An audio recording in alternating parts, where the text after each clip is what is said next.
Hello, I'm Luca De Giglio, and this is the Web3 in Travel podcast, where you can learn about crypto, blockchain, and how the new internet will change travel.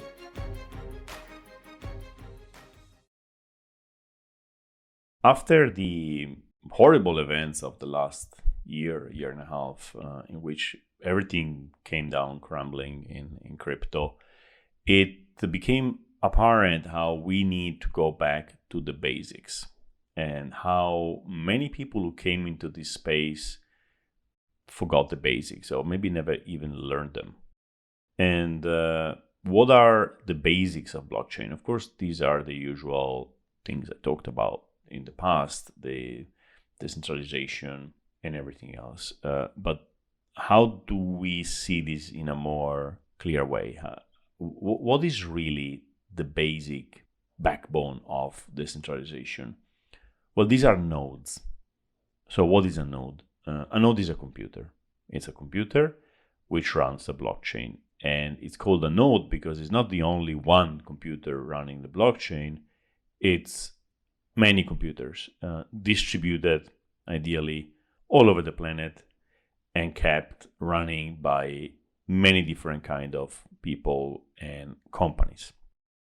And why do we need this diversity in this distribution? Well, let's do a small metaphor. So you have a garden in your village, and this garden is providing food to everybody else. You have only one garden. It's very big. It's very efficient because everything happens there. And then the garden gets flooded, or it gets some pests or some animals destroyed or some enemies destroyed, and you lose everything. So what do you do to increase the resilience of this garden? Well, you could put fences, put soldiers, and whatever. There's many ways to defend the garden, but still, the garden is one and something can happen to it, right? So what do? You divide it into 100 gardens and you distribute it around, maybe your village or your town, your city or country. If you make 100 of them, it's much harder to destroy it because you have to destroy hundreds or 100 exactly, right? Now, once you have 100 gardens with the same total surface of the one garden you had before, what do you have? Well, you have the same amount of produce, maybe even less because there's all the transport and everything. There's higher cost, higher complexity, and you have the big problem of, coordinating all these gardens to say, okay, guys, on that day, we have to collect the tomatoes because we're going to sell them. Now, I don't want to go too deep into this metaphor because I'm going to get lost. But basically, you have, by dividing this one garden in 100 gardens, you have created a lot of problems. You made it harder to run it. But you get one thing in return, which the one garden cannot give you: resilience. You are sleeping better at night, knowing that the chances that your garden gets destroyed in one single swoop are lower. Not zero, nothing is zero, but much, much lower. So you pay a price for resilience. And imagine that, let's get this to the political, for the political perspective. So if you have one garden which provides all the food to everybody, let's go to the country metaphor, not the village. So there's a country, right? Imagine your own country where all the food, everything is produced in one place close to the capital. Now, luckily, nature by itself is the most decentralized thing we can have. So this is not actually happening in general. You need to go around the whole country. But imagine that this happens, like the government decides that for efficiency's sake, for control, so that people don't grow the wrong kind of vegetables, whatever, they decide to limit the produce in only one big place close to the capital. And let's say that this works perfectly well. You get more food for less effort. So people can eat more, right? Let's even assume this. Now, what happens when a government, which is basically a certain number of people, a small group of people, has total control on what people eat. Well, they get a lot of power. And what happens when few people get a lot of power? They tend to abuse it. This is how the human mind software works. If you input too much power into a human mind, it goes in overdrive. It starts working differently. It basically changes the software, or basically the software reacts differently when it's got too much power. And what they do is they abuse this power, usually in the name of even more efficiency. And when they're very, very efficient, well, that's where normally they go astray, and they start wars against their users, the citizens, or wars against other countries. Anyway, we know what happens when too much power is in few hands. That's why we have made these efforts to do democracy. Now, this is kind of happening already in the Western world, because we didn't centralize completely the produce of food, but we have a very good proxy, which is money. So imagine that a few people have the power to create money out of nothing, like literally nothing. You will say, you may remember your parents, probably your parents say this to you, as they said to me, money doesn't grow on trees. And I always thought that money doesn't grow on trees means money is hard to come by, which is true. For individuals, money is hard to come by. It doesn't grow on trees, so I cannot buy all the toys you want.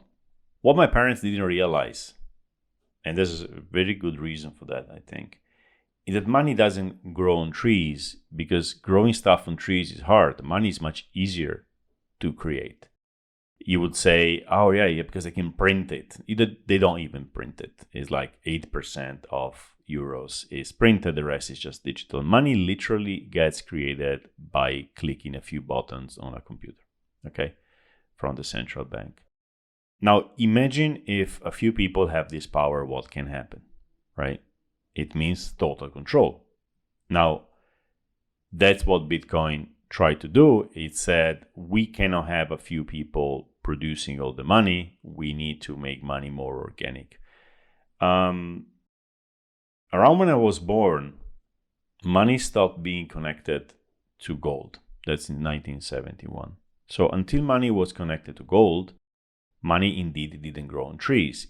It was actually mined from the ground. So you had to find new gold, and that gold would be represented as money.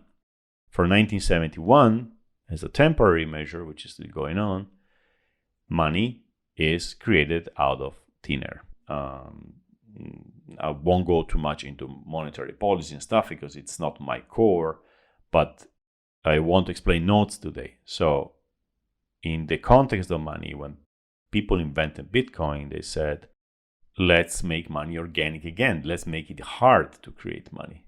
And they basically simulate mining stuff out of the ground with these machines, the mining rigs. A mining rig is also a node. And so they made it in a way that there's a need of many of them, and they can reach a consensus of how many Bitcoins exist and who owns them, which address owns them.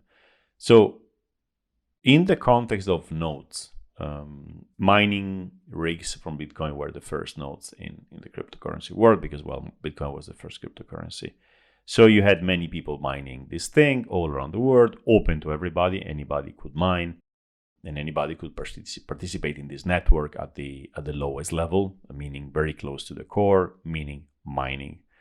That in time got more difficult. So we went from normal computers to GPUs, I think, basically these stronger machines. And then we went to these huge companies and huge factories.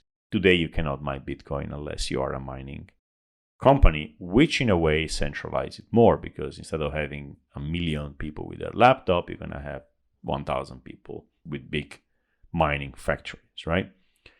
But still, it's one of the most, or maybe the most resilient cryptocurrencies out there because the distribution is very high. But again, I'm going a bit too technical. Those were the first nodes.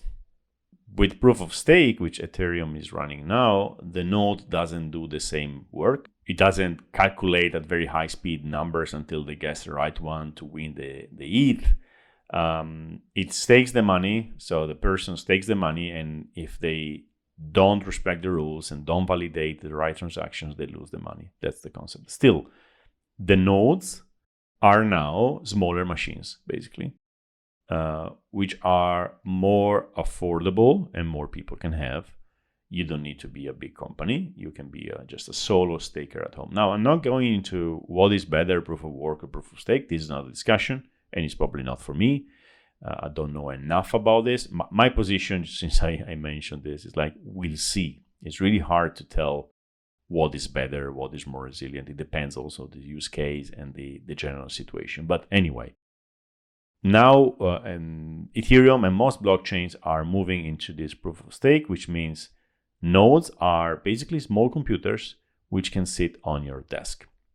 Maybe a way to visualize them is one of those mini computers. They are square boxes, smaller than a desktop. They don't have a keyboard. They don't have a display. You connect with them with cable or Wi-Fi, and you control them. And what they do is like they keep a copy of the blockchain, so that this stays. The blockchain is there, but they don't do calculations, so they don't do too much work.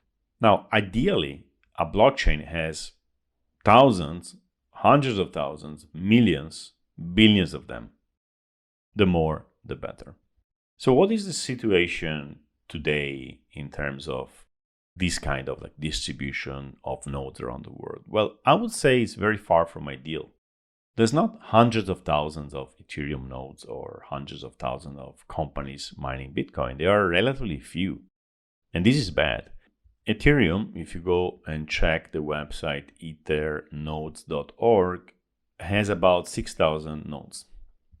Not 60,000, not 600,000. And most of them, the vast majority, is in Europe and North America. You got a bit in Asia, you got quite a few in Singapore, but it's not really very well distributed. I don't see any in Africa, basically, or at least they don't show them on this map. South America, I doubt this is true. I think there are more, because from what you see around, people have nodes a bit everywhere. But that's the situation, and it's not many.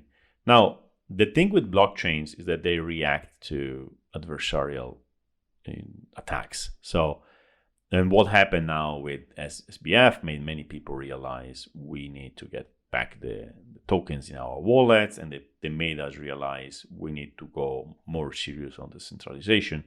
Now Ethereum, or the crypto, is going to be attacked more by, for instance, politicians, and as they attack it gets more resilient. More nodes will pop up, etc., etc. So I'm expecting a big increase in nodes in the next years. I personally got a node, which I got a computer, a specific dedicated computer, and I'm learning this. That's why I decided to make this episode, to give you an introduction from what I've learned so far, and I'm gonna learn more in the future. Now, one funny thought experiment I had a week ago was to say, what if the travel industry wants its own blockchain? Because we discussed this before, right? Do we use existing blockchains, existing layer 2s? Do we count on them, or do we build our own? And if we build our own, how do we build it? And I talked about extensively with and about chain for travel, with the Camino blockchain, etc. But this idea popped to my mind, which is, I said it very clearly, that's a stupid idea. And it's not for this time. And who knows in the future, but still, it's an interesting thought experiment, which helps us understand the dynamics of blockchains. Now, since I got this machine, right, and I'm running this machine now, I was trying to understand how hard it is, right? And it is always harder than they say, even if I got the easiest one in a way. And I wondered, what if every hotel in the world has a node, right? So somebody creates a special machine, which a hotel can buy. It comes to the hotel, you just plug and play, you put your wallet address, you stake some tokens of this blockchain. So you buy the tokens, maybe included with the machine, and then you stake them. and then you earn rewards because you are actually keeping the blockchain, a new blockchain, secure. And I said very clearly, this is it's not even an idea or a plan or whatever, but maybe in 10 years, who knows? Hotels don't even know at the moment what blockchains are for, why it would be good to have a blockchain, etc. So not going to happen. But that would be a great way to decentralize a blockchain organically. Like instead of counting on node operators, which are technical people who want to run a node for various reasons, mostly two reasons. One is I want to help the network being decentralized. Well, three reasons. Second reason, I want to connect to my node directly, so I got privacy. Third reason, I want to make money. I want to stake these tokens and make money. Instead of relying on them, why don't we have our own? And I say hotels only because they are physical buildings. It's easy to visualize. It could be any travel company, of course. That would be incredible. Imagine having, 1 million hotels with a little node running somewhere. They have already a room with computers and stuff, right? Running software there, remotely managing. They can ask their technical departments or anybody. Very, very easy to run, basically. And just leave it there. And by putting in it, $1,000 worth of tokens, earning 5% per year on those tokens, and having the travel dedicated blockchain like this. I just found this interesting, and there were some interesting comments about this on LinkedIn. Again, not a plan, not viable. I would never go to a hotel and tell them, put this machine and explain the whole thing. They have to get there by themselves. And when they're going to get there one day, maybe this is doable. But it's the first time I've heard, actually, I heard myself talking about this, but I've never heard anybody proposing that, like industry-focused blockchains run by the industry itself. Chain for Travel, we know they do this, but they do it in a federated way.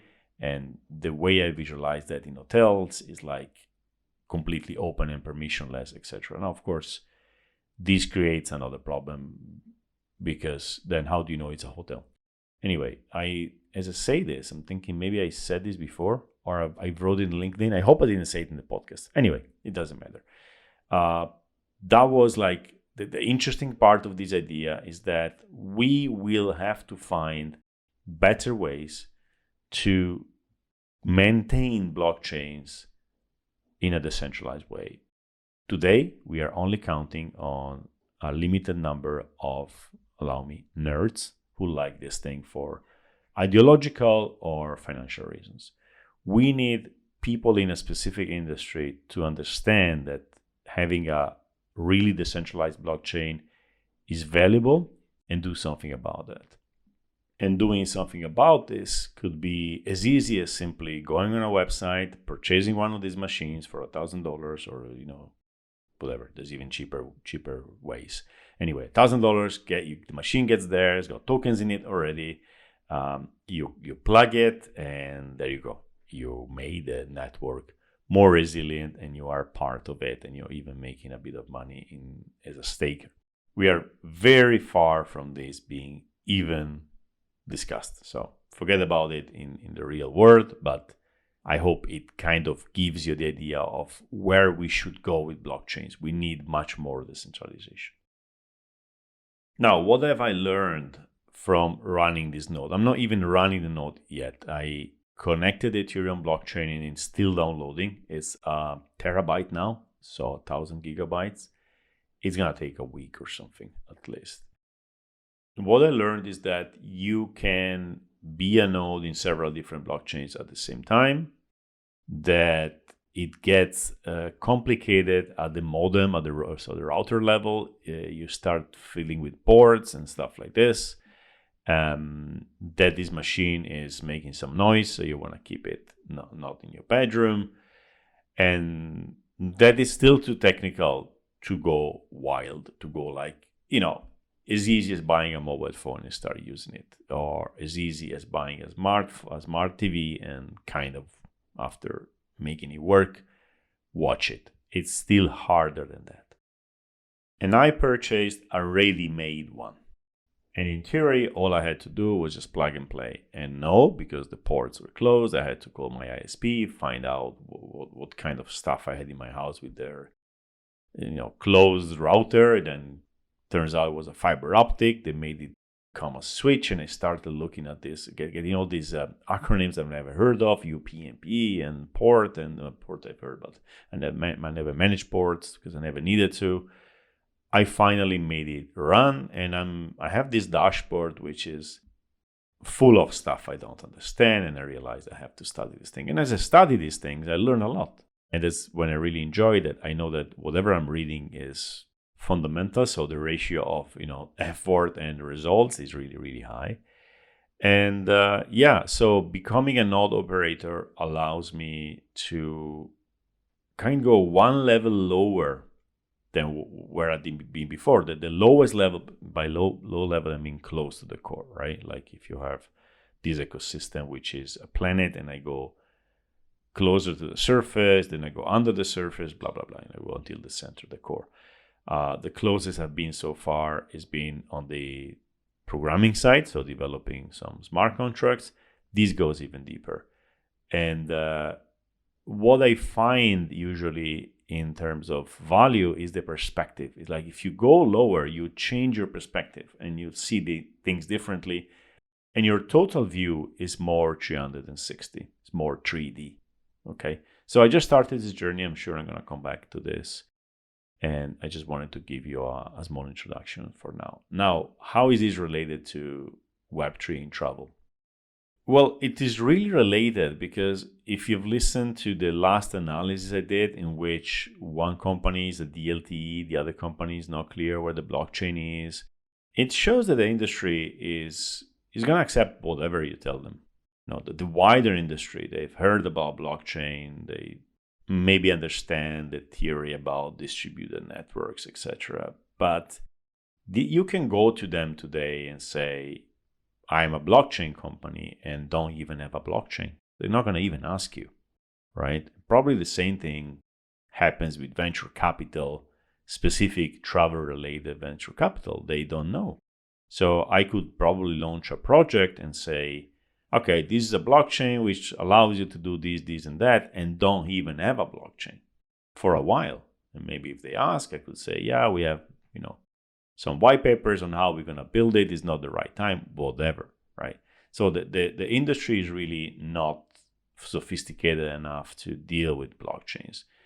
But this is not something you can avoid. If you don't pay attention now, you will pay attention later when you realize this distributed company, which was supposed to become kind of a security layer, a trust layer, in fact, you're trusting the company itself. So I'm talking about nodes now because every time a company comes in the travel industry and tell us what they do, we have to be able not to only ask what blockchain you're using, but analyze the blockchain. And analyze blockchain is not easy, but at least, is there 10 nodes or is there 1,000 nodes? Oh, there's 1,000 nodes. Great. Who they are? How do they get access? Is it permissionless? The nodes is the big question. Who are the nodes? Why are the nodes? Or what are the rules which allow people to be nodes? What is the consensus mechanism? Is it proof of stake? Is it proof of work? Is it some other proof of something? Proof of hotel? Like just if you're a hotel, you can do it. Well, why not, right? Maybe we will come up with some weird things trying to decentralize. We haven't seen even the beginning of it, in my opinion, especially when we start verticalizing to specific industries. So yeah, understanding nodes, at least, a bit deeper than just saying, nodes are computers running around, but just understanding that the number of nodes is important, but it's not enough. The number, okay, that's not a concept. The number of validators. You go and you say, like, Ethereum has 400,000 validators, and you imagine the 400,000 people validating the blocks, which in fact is not that. So Ethereum has 400,000 validators, of which maybe, I don't have the numbers in front of me, like 200,000 or 150,000 are managed by one company, which is Lido. I gave a need to Lido, and Lido is doing validation for me. And a validator has 32 ETH, so it has a lot of them. Or maybe these validators are Like no one person could have 10 validators. If you have 32 ETH, then you can have 10 validators. So you realize that validators doesn't mean number of people. Now, let's make it simpler. If every single validator, every single ETH on stake is in the hands of one person, you don't have a blockchain, you have a database, right? If there's 1 million validators and each of them has 32 ETH, then you have a very, very decentralized blockchain. And we are somewhere in the middle between the two, basically. And it has to get more decentralized if it wants to resist to attacks. So understanding these concepts is going to be important for you if one day you want to invest in a travel-related blockchain, work with one of them, buy their products. In any kind of interaction you're going to have with a Web3 in travel company, if you know the questions to ask, then you can, first of all, avoid the scams, or at least be able to evaluate the risk more correctly. Okay. So I guess that's it for the notes. What can I say more? Because I as I speak, I kind of am dragged into the technical details because that's what I'm reading in these days. But this is not the right time for that, not the place. In general, maybe like this. When now it's a bear market, nobody cares about crypto anymore. Crypto is dead, etc., etc. But sooner or later, you're gonna be contacted by someone saying, use this blockchain, buy this token, or become part of the blockchain yourself, or invest into this blockchain. So maybe the first question to ask yourself or to ask them is, okay, show me the blockchain you're using. Okay, is this blockchain? Perfect. Is it like generalist blockchain? You're using Ethereum, Cardano, Solana, Polygon, whatever. Okay, in that case, you go and you look at the blockchain, and then you have a lot of data to understand the blockchain itself. Like block scanners like Etherscan, etc. If it's their own blockchain, then you can ask, okay, first question I would ask, what is the consensus algorithm? Is it proof of work, proof of stake, or what else? Then, how many nodes? And you want the number of physical nodes. How many computers are running this thing? And then how many people are actually running this? Okay, there's 1,000 computers. How many people are running this? 1 person, 10, 1,000? These are the main questions you should ask. And the kind of answers you can get are different. Could be, no, we are DLT, decentralized ledger. So it's like a blockchain, but we have our own computers. We run the whole thing, kind of. I'm simplifying, of course. Or they can say, we have 20 nodes, but they are federated, it's permissioned, a bit like the BNB blockchain. So it's very efficient, only professional people, only companies, they are vetted before they get in. So very corporate feeling, etc. Then, okay, your attention has to shift from the blockchain itself to the people. Who are they and what are their interests, and can they collude? Can they maybe fight between each other? Is there one person which controls access to this? So that kind of analysis. Or they can go like, no, it's a blockchain. We made it and we have 1,000 nodes or 100 nodes. We just started. Okay, we just started. How do you plan to make this more decentralized, etc.? Now, you won't be able to give like a very precise analysis, but just by asking these questions, you already know if this thing is more on the centralized side or not. Again, centralized could be perfectly fine. I mean, we could decide to have 10 companies running 10 MySQL databases to reach a consensus. Why not?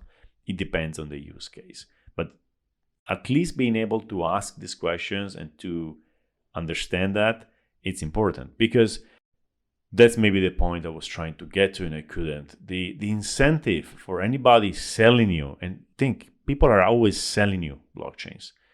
When they sell you a blockchain, when they tell you we are a blockchain company, their incentive is to let you think this is the most decentralized thing in the world, because decentralization is expensive and it gives you security.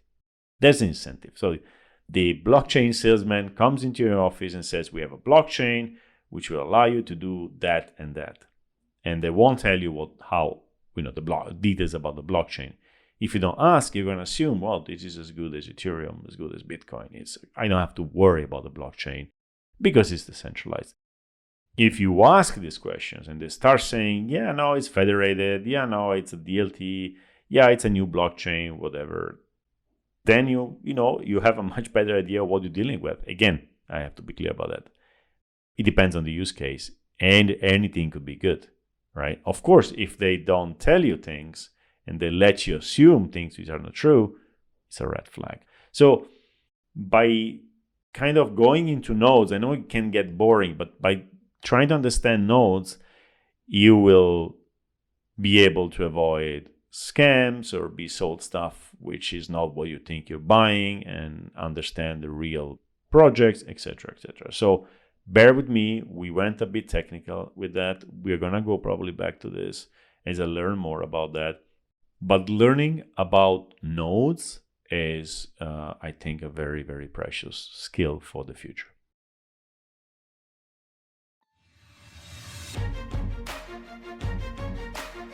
All right, this is the end of today's episode. I really hope you enjoyed it.